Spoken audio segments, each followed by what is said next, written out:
नगर में एक नगर महोत्सव होना चाहिए वर्ष में एक बार, और उसमें वो 3 दिन का कार्यक्रम होना चाहिए, और उसमें नगर की प्रतिभाओं का सम्मान हो।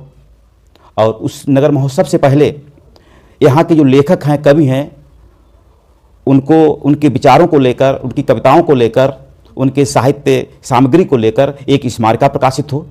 प्रतिवर्ष कटरा का इतिहास प्रकाशित हो, और यहाँ कटरा में क्या क्या हुआ है, जो विकास हुए हैं, उसके बारे में उस पर चर्चा हो। और इसके साथ ही एक कवि सम्मेलन हो।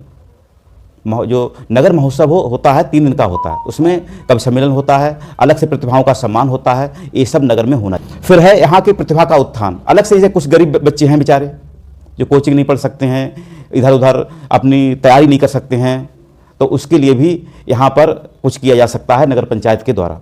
और इसके बाद में डिग्री कॉलेज की बात कर चुके हैं हमारे एक भाई, डिग्री कॉलेज यहाँ होना चाहिए। और विशेष रूप से यहाँ की जो बालिकाएं हैं, बालिकाओं के सामने काफ़ी समस्या आती है इंटर के बाद में। इंटर तक तो यहाँ बच्चे पढ़ लेते हैं, बाद में समस्या आती है, ये सब है। अप्रैल 2022 में थाना कलान पर एक अभियोग पंजीकृत हुआ था वाहन चोरी के संबंध में। इसमें मुठभेड़ के दौरान एक अभियुक्त को गिरफ्तार किया गया था, उसके कब्जे से चोरी की इको गाड़ी बरामद की गई थी। इसमें एक अभियुक्त भागने में सफल रहा था। इस अभियुक्त की गिरफ्तारी के प्रयास किए जा रहे थे। इसकी गिरफ्तारी पर 15,000 रुपये का पुरस्कार घोषित किया गया था। थाना कलान पुलिस द्वारा कल इसको गिरफ्तार करने में सफलता प्राप्त की गई है। इस अभियुक्त का नाम प्रवेश शर्मा है और इस पर 4 अभियुक्त पंजीकृत हैं। इसको गिरफ्तार करके जेल भेजा है। किसी धर्म में रहो, किसी गाँव में रहो, और सबके का एक ही धर्म है कि सबकी रक्षा करना। भगवान राम ने सबकी रक्षा की थी, भगवान राम के ही बनाए हुए सभी लोग हैं। क्षत्रिय देश की रक्षा करता है, क्षत्रिय समाज की रक्षा करता है, क्षत्रिय सबकी रक्षा करता है। लेकिन आज का दिन क्षत्रियों के पीछे सारे लोग पड़े। ये लोग आप दिमाग निकाल दीजिए, हमारे पीछे जहाँ भी बैठो, कहाँ ठाकुर के अलावा किसी की बुराई ही है। जब हम आपने ऐसा कुछ नहीं किया, जिसका भी किया होगा उसका सहयोग दिया होगा। तो वही बात हो, जितने भी हमारी जिसको कोई गरीब लड़की है, हम सब लोग मिलकर क्षत्रिय समाज के चाहते हैं। कोई भी अपना क्षत्रिय समाज कहीं भी हो, तमिजा हो, कला हो, जलाना हो, तो जो भी सहयोग हो सके उसकी सहायता करें। पढ़ाई में जो भी बच्चा पढ़ने वाला हो, क्षत्रिय समाज का धर्म है। हमारे राष्ट्रीय महामंत्री भी कहा था, जो बच्चा पढ़ने वाला है, कहीं दिल्ली पढ़ने वाला हो, कहीं भी पढ़ने वाला हो, उसको क्षत्रिय समाज पूरा सहयोग करेगा। ये हमारा राष्ट्रीय अध्यक्ष का कहना है। उनके बम्बई में 40-50 कॉलेज हैं, माननीय कुंवर हरबंस सिंह जी के। हम ये लोगों से कहते हैं कि हम जलालाबाद में बहुत कमजोर हैं, हम एकत्र नहीं हैं। हम यहाँ पर सब कुछ थे, आज हम 0 पर। क्या कारण है? या तो हमारा नेतृत्व नहीं सही था, या हम चोर लोग नहीं सही थे। पवन सिंह भाई साहब ने एक हमें फोन किया, जलालाबाद में इतने ठाकुर लेना चाहते थे, अब कोई ठाकुर भी नहीं मिला। तो हम ये चाहते हैं ऐसा बनिए, जिस दल में इच्छा हो काम करिए, लेकिन उस दल से कुछ हासिल करिए, उसके कुछ लघु मत बनिए, उसमें नाम कमाइए कि हम हैं। चाहे वो किसी दल हो, चाहे भारतीय जनता पार्टी हो, समाजवादी हो, चाहे कांग्रेस, कम्युनिस्ट का कांग्रेस, चाहे ये पार्टी में वकील। तो हमारा कहने मतलब, और जहाँ बैठो एक होकर बैठो, आप इसकी बुराइयाँ करते मत करो। मैं तो प्रतिज्ञा कर ली है, चाहे मुझे कोई गाली भी दे, जरूर गाली, अपनी बरादरी को गाली देता वो भी किसी भलाई के लिए देगा, उसमें कोई बुराई नहीं। इसलिए हमारी आपकी एक अनुभाव है, जलालाबाद में हम चाहते हैं, आप लोग नौजवान हैं, लकी नौजवान है, वकील नौजवान है, राम प्रताप भाई साहब का आशीर्वाद लीजिए। 50 लोग संगठित हो, जहाँ पर 500 लोग हो जाएंगे, तो वहीं चर्चा हो जाएगी। जिस चाहे उसको दे लीजिए, जैसा चाहते हैं काम करा लीजिए। इस संगठन में इतनी क्षमता है, हमको जहाँ भी आप फोन करेंगे, राम जी सोमवंशी हर समय आपके लिए जहाँ भी निच्छा। गांव नौगवां की महिला के पति को बंधक बनाकर वसूले 5 लाख रुपए, एसपी से की शिकायत। आपको बता दें, मामला शाहजहांपुर जनपद के जलालाबाद क्षेत्र के गांव नौगवां का है, जहां की महिला रेखा पत्नी राकेश ने पुलिस अधीक्षक को प्रार्थना पत्र देकर बताया कि उनके पास एक फ़ोन आया, जिसमें उनके पति को जरूरी काम से नगर जलालाबाद के यमुना सिटी में बुलाया गया। पति उस समय बाहर गए हुए थे।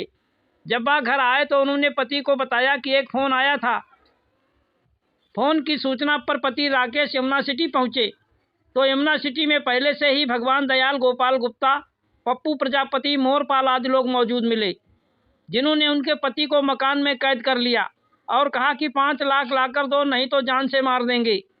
पीड़ित ने फ़ोन करके ये बात अपनी पत्नी रेखा को बताई। तभी पत्नी ने अपने बहनोई बबलू को फ़ोन कर पूरी बात बताई।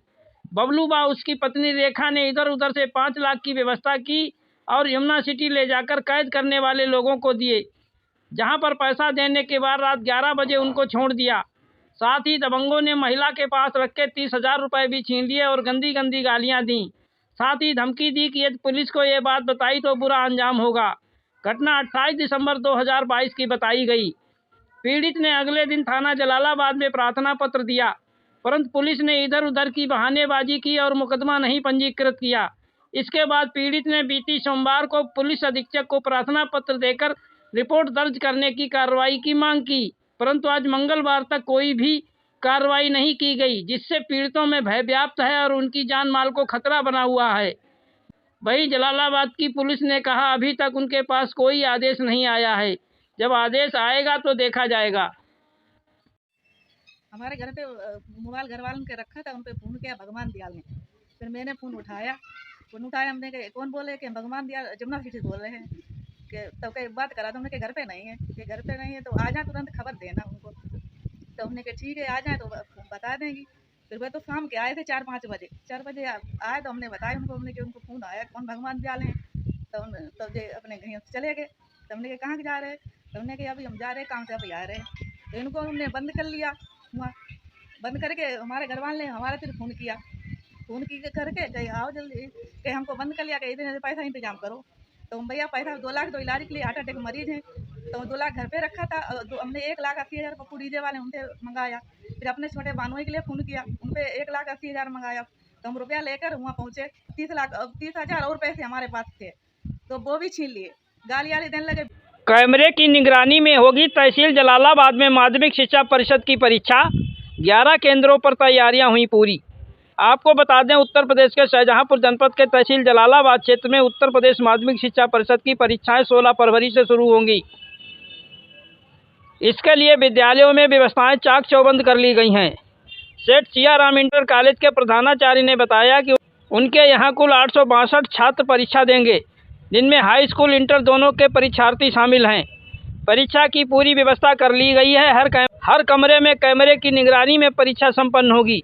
इसी प्रकार आदर्श पुरुषोत्तम कन्या इंटर कॉलेज में भी 382 विद्यार्थी परीक्षा देंगे, वहां भी परीक्षा की पूरी व्यवस्था कर ली गई है। इस संबंध में तहसीलदार चमन सिंह राणा ने बताया कि पूरी तहसील में कुल 11 हाई स्कूल इंटर की परीक्षा केंद्र बनाए गए हैं, जहां पर कड़ी निगरानी में परीक्षाएं कराई जाएंगी। इसके लिए आवश्यक मजिस्ट्रेट व कर्मचारियों की तैनाती कर दी गई है।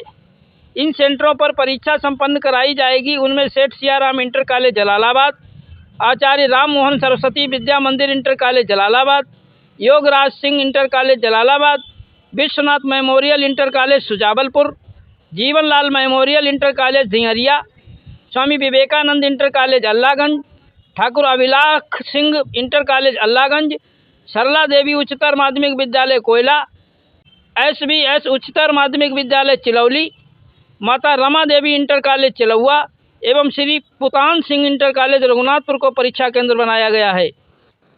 इन परीक्षा के लिए सिंचाई विभाग के जूनियर इंजीनियर अतर सिंह को स्टैटिक मजिस्ट्रेट बनाया गया है। 12 पत्थर होली वाली गली के पास 2 बाइकों की हुई भिड़ंत, 2 गंभीर रूप से घायल। आपको बता दें मामला शाहजहांपुर जनपद के नगर जलालाबाद के 12 पत्थर रोड पर होली वाली गली के सामने का है, जहां बीती शाम 2 बाइकों की आमने सामने टक्कर हो गई, जिससे 2 लोग गंभीर रूप से घायल हो गए। दोनों घायलों में रिंकू मोहल्ला गौस नगर का निवासी है, जबकि कल्लू मोहल्ला रमजान नगर का निवासी है। घायलों को एम्बुलेंस की सहायता से सामुदायिक स्वास्थ्य केंद्र नगरिया अस्पताल में भर्ती कराया गया, जहां प्राथमिक उपचार के बाद हालत गंभीर होने के कारण उन्हें जिला अस्पताल रेफर कर दिया गया। वहीं परिजनों ने आज सुबह बताया कि दोनों की हालत अभी ठीक नहीं है और उनका उपचार चल रहा है।